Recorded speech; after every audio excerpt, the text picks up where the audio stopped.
All right, so something that I've always been curious about, and I've heard of other people struggling with this, survivor's guilt. So surviving what you did. First of all, what is survivor's guilt? I think survivor's guilt is the pressure that someone puts on themselves and the questioning in their minds about why they made it through a difficult circumstance and others did not. That just as the term indicates, we hold guilt within ourselves that I'm still here and for some reason my life was preserved when I have dozens of friends who didn't make it out of the situation. And not that I would have had dozens of friends with brain tumors before my own brain tumor journey, but then when you become part of a community and you get to know others, you become exposed to a lot more people. So if you have a stroke and you survive the aftermath of the stroke, think that there are these feelings of, my gosh, my life was preserved.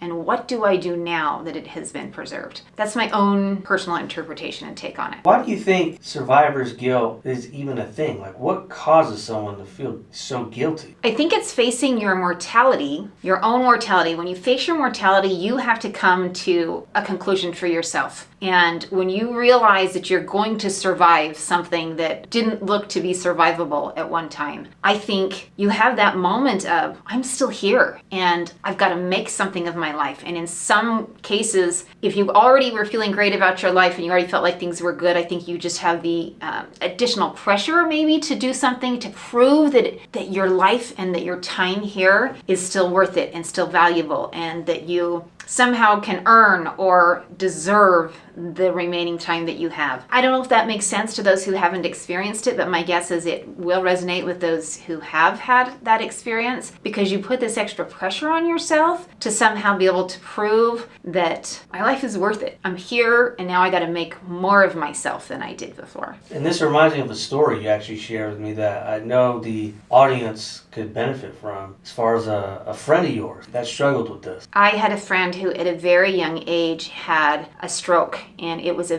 very unexpected circumstance. He was probably in his late 20s and very healthy from the outset, and so no indications of why something like this would have happened. And when he had a stroke, he was very ill. They didn't know if he was going to survive. He was in the hospital for a long period of time. I remember going to visit his parents when he was in the hospital, and really it was a battle for his life. And miraculously, even though they didn't expect him at one point in time to survive, he did. And he started coming out of it. He actually was in a coma for a period of time following the stroke. And as he started coming out of it and coming to understand what had happened to him, he had this enormous guilt set in. And when he got out of the hospital and people started coming to visit and telling him, wow, this is incredible, your life is a miracle, and he felt this enormous pressure on himself to make something more, or to somehow live up to all of these people's expectations that his life should now be lived in a different, higher, holier way,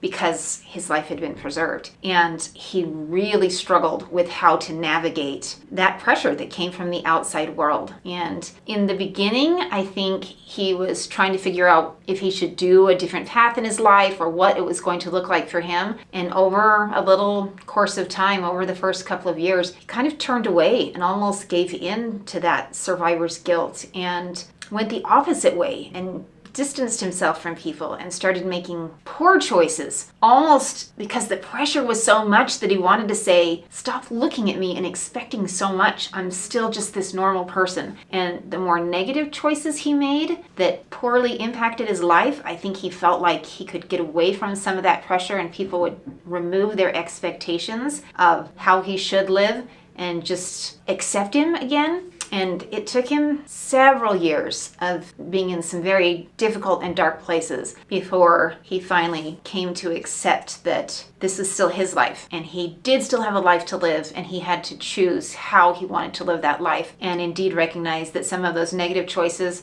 were not the way that he wanted to live his life. And he had to get past those feelings of survivor's guilt and the pressure that he felt came with it, and the outside expectations, before he could really accept and start making decisions that impacted his life positively. But I would say there was a good 5 years where it was very, very difficult to see the choices that he was making in the negative places that it took his life. And it took probably a decade before he was able to really turn his life back around. What message do you have to say to someone who is currently feeling like he did? A lot of pressure to kind of live up to what opportunity he's been given. I think the pressure can be real. I think that first and foremost, we have to acknowledge that the things that we're experiencing are real. They are there. But there's also great privilege that comes with that, because when people are looking at you and expecting something, you get to choose which direction you go. And to realize that you have the ability to impact your own life positively as well as other lives positively is a choice. But it's a difficult choice. And you don't want to get caught in the trap of trying to live your life for others, to prove yourself to others. But I think more importantly, when you accept that you are still here for a reason, even if you don't know that reason right up front, you are still here and you still have a life to live. And you want to make something of your life because you want to live the best life that you possibly can. You want to wear yourself out in creating a good life for you and your family and for those around you. And so I think, number one, come to realize that what you're experiencing is real, and it's okay if you feel that way, because it is. Survivor's guilt is a thing for a reason, because so many different people experience it. So accept the fact,